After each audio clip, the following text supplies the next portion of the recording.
Alright, what's going on, two-way crew? Today on our series on safety, we're going to talk about safety as it relates to your firearm. That is important to make sure everything about the firearm is safe. And the first thing we're going to talk about is always check your firearm to make sure it's in good working condition.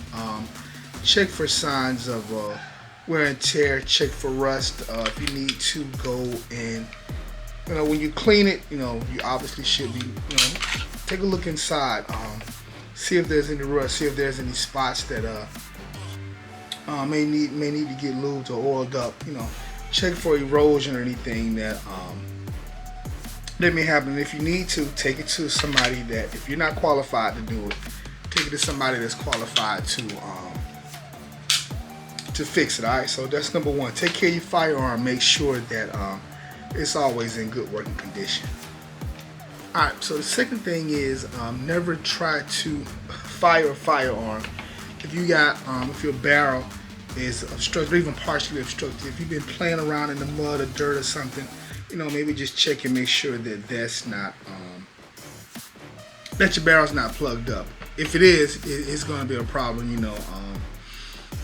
Yeah, like the shot where when you're shooting and it gets stuck in the barrel, or any type of obstruction, obstruction in your barrel. When the next shot comes out, it's going to hit that obstruction, and it may not go through. It may get stuck. So you always never shoot if your barrel is obstructed in any way, even if it's just partially. You just got a little mud on the side. Stop, clean it out, and keep going. But you always make sure that that it's clear. See, clear. Make sure it's clear. All right. So number three is make sure that if you do any modifications to your gun, make sure it's done by somebody that's qualified to do them, and make sure that they don't interfere with the safety aspect of your gun. People do a lot of modifications. They want to be tactical and whatnot. So, and that's fine. I got no problem with you doing modifications to your gun. Just make sure it doesn't make your gun less safe when you do it, or maybe even inoperable. Some people will do things, get a new slide, a new trigger or something in there, and it just won't work. So number one, if you want to get modification to your gun, make sure you're qualified to do it, or get somebody that's qualified to do it, and make sure it doesn't interfere with the safety, not the safety, but the safeness of your gun. All right. So kind of going along the lines, be sure that any outside accessories like putting on new grips, or even getting a new holster, make sure they're compatible with your gun, and also won't interfere with the safety of your gun. Yeah, you can get this one here is not even, so don't get one, but this is a Kydex, so it won't fit. But see, that's not even for my gun, so it won't fit. This is a holster for a 320, but it's not for this 320. Okay, so yeah, that just won't fit. But my M18 will fit in there just perfectly. So make sure that holsters, grips, red dots, whatever kind of accessories you're putting on your gun, make sure they're made for your gun. It won't interfere with the. Because sometimes, let's say you get a gun and you get a holster, and the holster may, you get a holster that kind of one size fits all, which I don't recommend. Buy a holster for your gun, and maybe it may not cover the trigger guard. Anything can happen. It may be a little tight, hard to get out because it's not that fit. So any accessories you get, make sure they fit on your gun, and make sure they don't negate the safety of your gun. Okay. All right. So another thing is, some people do and some people don't. You got your main gun, but always remember that a backup gun could be very valuable to you in case something happens to your primary gun, or let's say you in a situation and you get tussle with the bad guy and he takes your primary weapon. A backup weapon is a good thing to have. I guess maybe shoulder carry, ankle carry, something like that. Maybe you might be a little juicy, want to do appendix and the side carry. But yes, a backup gun is a good idea. It's a great idea. So the main thing I want you to do is remember that it is your responsibility to make sure that your firearm is either on you, you're carrying it, or it's in your control.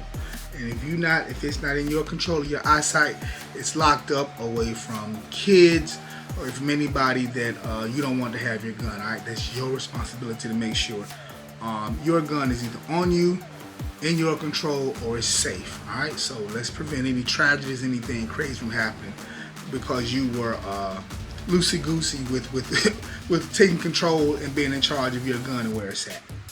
In other words, if you're not using it, if it's not on you, lock it up, lock it down, keep it out the way. No kids get hurt. All right. Now this one, a lot of guys may or may not agree with. I really don't. But it is if you're gonna store it for a long time, consider putting the slide or the bolt or another feature in another safe. And I guess that's just kind of make sure that it won't nothing happen. But my main thing is if you're gonna store it for a long time, just lock it up. Those little raggedy little key locks come with it. You get the secure locks that go in there, but just do something. You just lock it up so that if somebody gets inside your safe, it won't fire. All right, so just some people may or may not agree with, but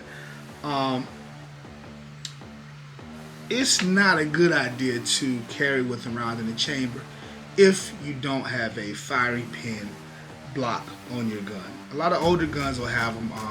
A lot of times guys will say cocked and locked, locked and cocked, but most of those guns will have a safety on them. I got no problem with anybody carrying around in the chamber. I encourage you to do it, but just make sure if you carry around in the chamber, that gun is safe to carry around in the chamber. Because a lot of people like to carry appendix, even if it's on your side. If it goes in your leg, ain't no telling where that thing gonna go. So if you're gonna carry with one in the chamber, make sure your gun has a firing pin block on it, or it's safe. All right, so if you carry a hammer firearm, usually try a good idea to not carry with it in the cock position. Just a safety thing. Like I said, if you want to do it, I'm not going to tell you not to do it. It's just kind of a safety thing. And also be careful if you don't have I have a decocker on that one, so it'll decock the gun. But if you don't, if your version of decocking, let's see if it's clear, is to kind of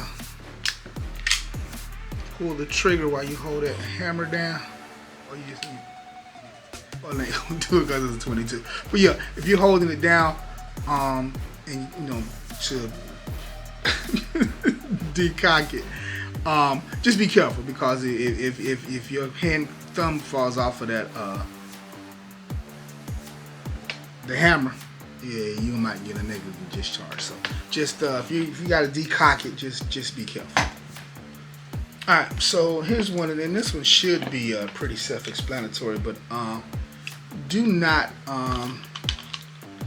unload the firearm by cycling rounds through the slide one at a time. I got some snap caps in there, but you'll see.